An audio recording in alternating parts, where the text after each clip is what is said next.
ఆర్థిక పరిస్థితి సరిగ్గా లేనప్పటికీ ప్రజల సంక్షేమాన్ని దృష్టిలో ఉంచుకొని ఎన్నికల సమయంలో ఇచ్చిన హామీలను అమలు చేస్తూ ఇవ్వని హామీలను కూడా అమలు చేసుకుంటూ రాష్ట్రాన్ని అభివృద్ధి దిశగా ముఖ్యమంత్రి నారా చంద్రబాబు నాయుడు పరుగులు పెట్టిస్తున్నారని తెలుగుదేశం పార్టీ జిల్లా అధ్యక్షులు పిల్లి మాణిక్యరావు, ఏపీ ఐడీసీ చైర్మన్ డేగల ప్రభా, టీడీపీ సీనియర్ నాయకులు చిట్టిబాబు శ్రీనివాస్ పేర్కొన్నారు. గుంటూరు జిల్లా తెలుగుదేశం పార్టీ కార్యాలయంలో ఏర్పాటు చేసిన మీడియా సమావేశంలో వారు మాట్లాడారు.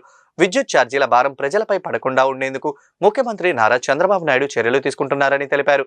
నారా చంద్రబాబు నాయుడు సారథ్యంలో కూటమి ప్రభుత్వం అధికారంలోకి వచ్చిన నాటికి సుపరిపాలన అందిస్తూ ప్రజల మన్ననలు పొందుతున్నాయని చెప్పారు. గడిచిన 5 ఏళ్ల జగన్మోహన్ రెడ్డి పాలనలో ప్రజలకు అనేక కష్టాలు ఎదుర్కొన్నారని అన్నారు. 2019లో ముఖ్యమంత్రి నారా చంద్రబాబు నాయుడు అధికారం నుంచి దిగిపోయే నాటికి మిగులు విద్యుత్ రాష్ట్రంగా నిలిపారని చెప్పారు. జగన్మోహన్ రెడ్డి ప్రమాణ స్వీకారం రోజున విద్యుత్ ఛార్జీలు పూర్తిగా తగ్గిస్తానని పగల్బాలు పలికారని గుర్తు చేశారు.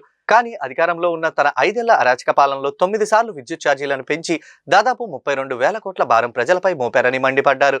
విద్యుత్ కోతలతో రాష్ట్ర ప్రజలు అనేక ఇబ్బందులకు గురయ్యారని, ఆగమ్య గోచరమైన పరిస్థితి నెలకొల్పేలా చేశాడని అన్నారు. కమిషన్లకు కక్కుర్తిపడి విద్యుత్ కొనుగోలు చేసే వారికి జేబులు నింపుకున్నారని, ఇలాంటి మూర్ఖపు నిర్ణయాలతో రాష్ట్ర విద్యుత్ వ్యవస్థ ప్రధాన ఆదాయ వనరుగా మార్చుకొని 1.29 లక్షల కోట్ల అప్పు మిగిల్చారని ఆగ్రహం వ్యక్తం చేశారు.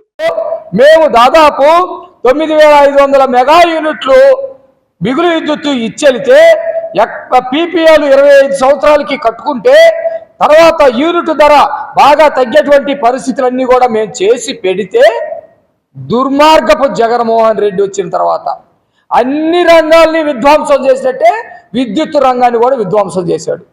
ఏ రోజైనా అన్ని విషయాలు మాట్లాడుకుందాం ప్రెస్ మీట్లు అంటే కుదరదు. ఏ విషయం మాట్లాడితే ఆ విషయాన్నే కట్టలుగా పేర్చి చెప్పాల్సినటువంటి పరిస్థితి ఉంది.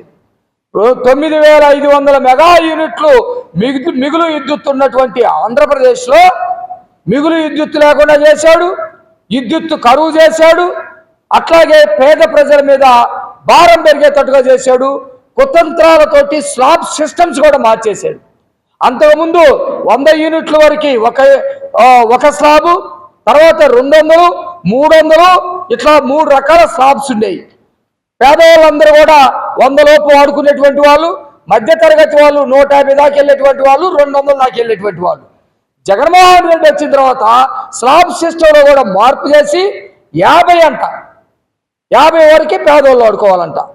ఆ తర్వాత 150, ఆ తర్వాత 250, 300 ఇట్లా పెంచుకుంటా అర్థం పర్థం లేనటువంటి స్లాబ్ సిస్టమ్ చేసి ప్రతి ఒక్కరు కూడా మీడియంలోకి వచ్చేటట్టుగా చేసి అందరి మీద విద్యుత్ భారం పడే విధంగా చేసినటువంటి పరిస్థితి ఉంది.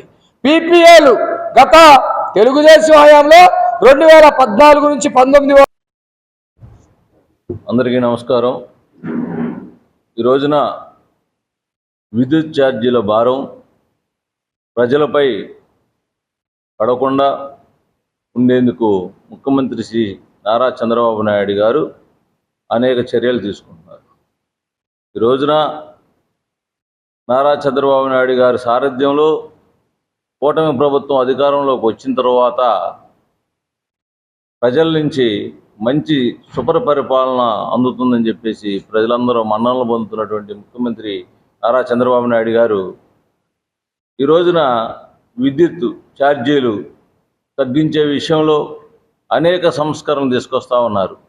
ఆర్థిక పరిస్థితి సరిగా లేకపోయినా కానీ విద్యుత్ రంగం అనేది చాలా ముఖ్యమైన రంగం, ప్రజలకి కీలకంగా ప్రతి ఒక్కరికి అవసరమైనది. ఈ రోజున మనం చూస్తూ ఉన్నాం, పరిశ్రమలు ఆంధ్రప్రదేశ్కి పరుగులెడుతూ ఉన్నాయి, అనేక పరిశ్రమలు వస్తున్నాయి. ఈ పరిశ్రమలకి మరి మనకి ఇక్కడ పరిశ్రమ రావాలన్నా, ఉద్యోగ అవకాశాలు కావాలన్నా మనకు కావాల్సింది విద్యుత్ అనేది ఒక కీలకమైన మౌలిక అంశం, మౌలిక రంగం. దీన్ని ఎట్లయినా కానీ తగ్గించే విధంగా ఈ విద్యుత్ ఛార్జీలు భారం పడకుండా ఈ రోజున ప్రతి విషయంలో కూడా నారా చంద్రబాబు నాయుడు గారు సంస్కరణలు